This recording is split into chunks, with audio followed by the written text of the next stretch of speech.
Yo, what is going on, guys? We are back with another SnowRunner mod review, and this one's a very exciting one. We have Ranger's Loader. This is a WL500, and in honor of Ranger, he does a lot of amazing work. We're going to run the Ranger paint scheme on it. I think the paint scheme looks incredible.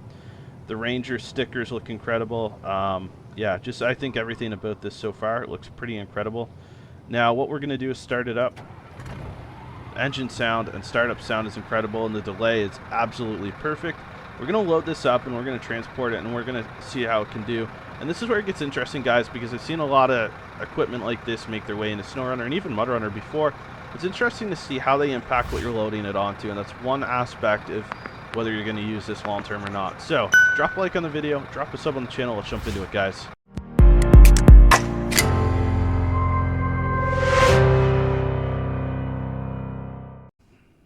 Alright, guys, time to customize up Ranger's WL500. What we're going to do is, well, you'll see. But I was very excited to see this front-end loader release. It looks incredible.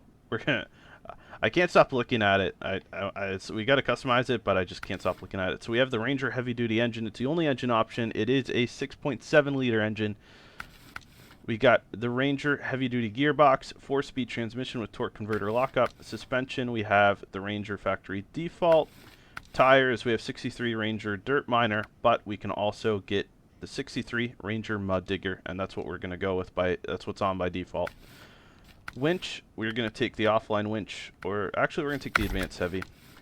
We got default snorkel, frame add-ons. All right, so this is where it gets interesting. This is what I really like. So we have long fork. Ideal for scrap environments or salvage yards. The range long fork features long tines that allow you to lift up and move a variety of vehicles or cargo. The tines reach far under the vehicle's axle and hold it secure, preventing damage to the... So I can't see the rest of it, and also I'm going to have to let Ranger know, or someone, if you're watching this, let them know. There's a ton of commas in the descriptions for some of the add-ons. Then we have the general purpose bucket. This looks... it's general purpose and it's default. We got the fork rack. Add versatility to your loader with the range variable with fork rack that locks the tines in place easily. Then we have, and this is what I'm going to take, the log grapple, designed to handle large volumes of logs at the sawmill. Range's saw log grapple features a beveled tine profile for extra gripping power to withstand the toughest lumber mill applications. We got front mud guards. We got the range loader rim. We're going to take the rim color. And then here we've got the Ranger paint scheme, which just looks absolutely incredible. And you know what? There's some really good paint schemes here. In honor of Ranger, he does a lot of amazing work. I'm going to put this on. I think it looks incredible. And that's it. We're going to pull this out. We're going to transport it. And this is where it gets interesting. And then we're going to see what it can do. But...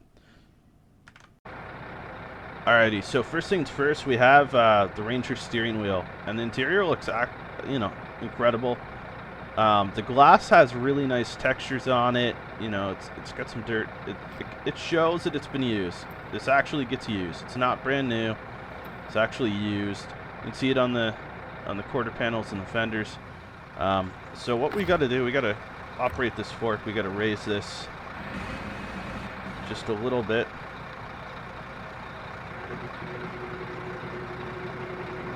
Get it transport ready, right? And we have a Tatra over here.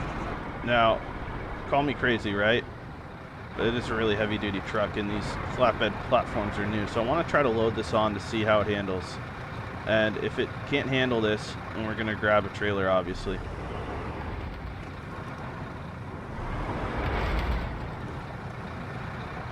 No, it's just too wide for the default platform. That's okay. We'll back this up. We'll grab a trailer. Easy peasy. Alright. Now let's change trucks. Let's just recover, and then we'll switch this add-on. Get rid of the towing platform and get saddle high. And we'll pull out.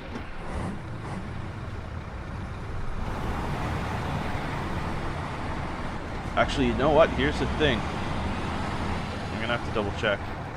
I don't think Factory Grounds has a trailer store.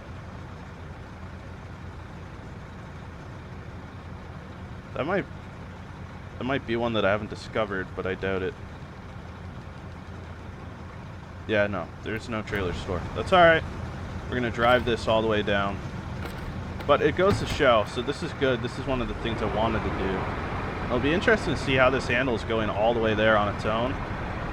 You got a 400-liter tank, and I know a loader like this, especially with the mud tires, you can kind of expect to be able to take it to the sites on its own if you need to, or you can haul it. I don't know how often or how common people would actually drive these to a site all the way, especially when it's a decent distance. But it can save some time, and it can also save some money. In your contract, if you don't have a ton of extra money, you might not have the funds to be able to get a decent truck and trailer capable of hauling this. The mud tires seem to be doing really well, actually, so that's nice for sure. Might have to raise these forks up a little bit more.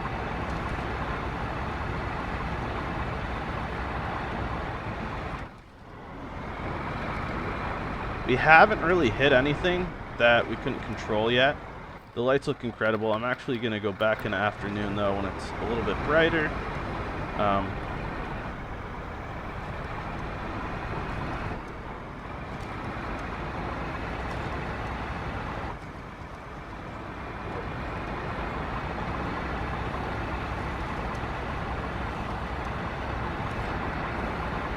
And once we get it to the nature reserve, we're going to take it to a logging site.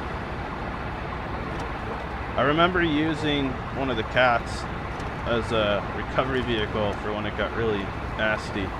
I think this could become a decent recovery vehicle. I know farmers and stuff will use them sometimes, but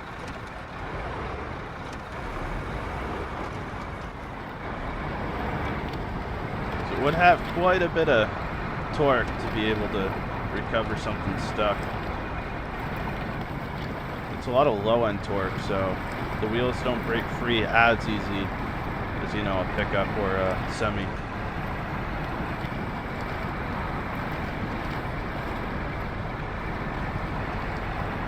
We've definitely slowed down a little bit, but we haven't come to the point of getting stuck yet.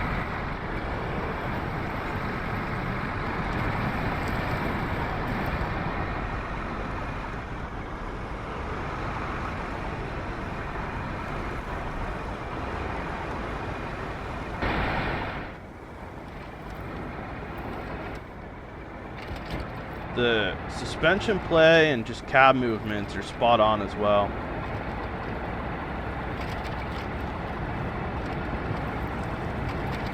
And now as we see more logging contracts than, you know, a few seasons ago, something like this makes sense. It's extremely versatile, so you don't just have to use logging forks. There's other options, but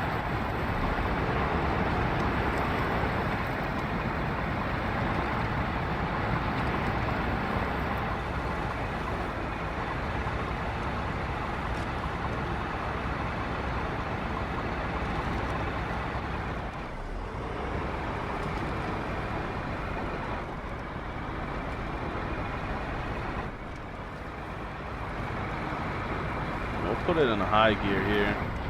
Oh.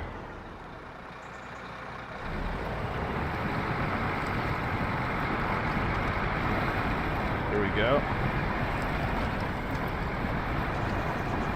I'm gonna have to raise those forks just a little bit more.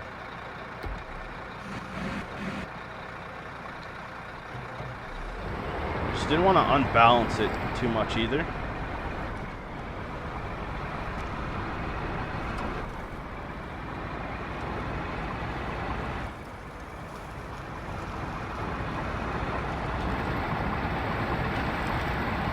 It's cool to see how capable this is, even going through the water and everything as well.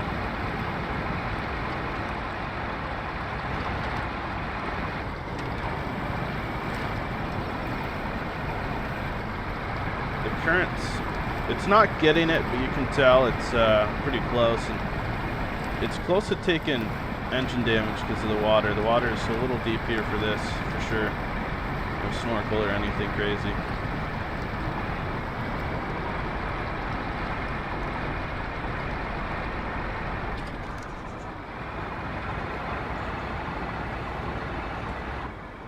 It's actually doing really well. So the fact that this is quite capable in an off-road environment to get where you need to go is it's nice.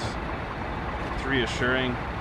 You won't have to try to recover this. It's big and awkward. I don't even know how you would essentially end up recovering it. Now, I know there's some areas and maps where there's quite a lot of oh, we gotta flip this back over. I don't know how we ended up knocking it over. Some interesting SnowRunner glitches.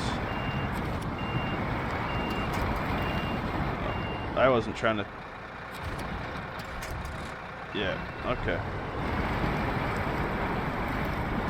This isn't like in the Ranger truck.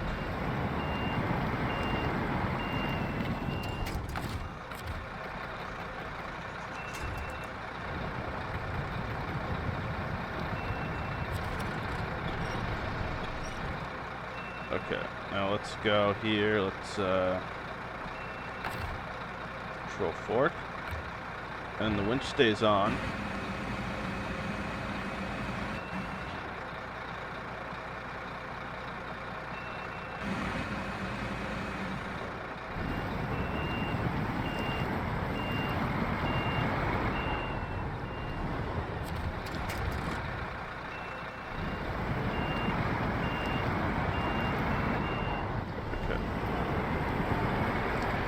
You know what? We might just recover this after, actually. But I'm curious. So some roads have big logs stuck in different areas. The fact I was able to pull that tree out like it was nothing, I'm kind of curious if it's possible to actually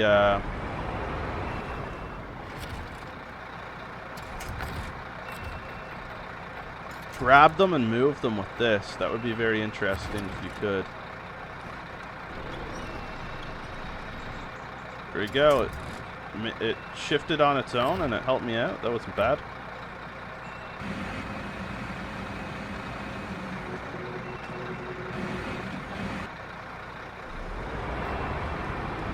And now we got to travel over. The mud flap's swinging. That's kind of cool to see that animation. Over to the nature reserve we go.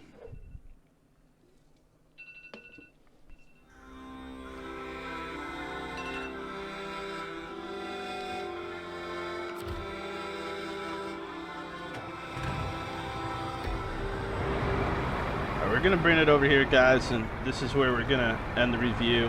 I'm going to do a separate review tomorrow on its capabilities and uses with the forks and situations. We're going to head over to the logging station over here as well, and I think that'll be a nice little test for it, or not even test, but some light work for it.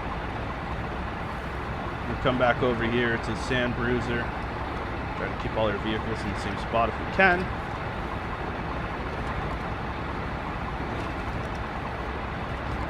But all in all, this looks promising. I'm really excited to kind of go through some contracts with this. I may even try to do some on the test server with it as well. So you might get to see it in a few test server videos, which are going to be starting this week. So this one didn't go all warpy on us. And there we go. Let's pull it up a little bit. When I come back in, I don't want it to go all haywire again, so I'll back it up here.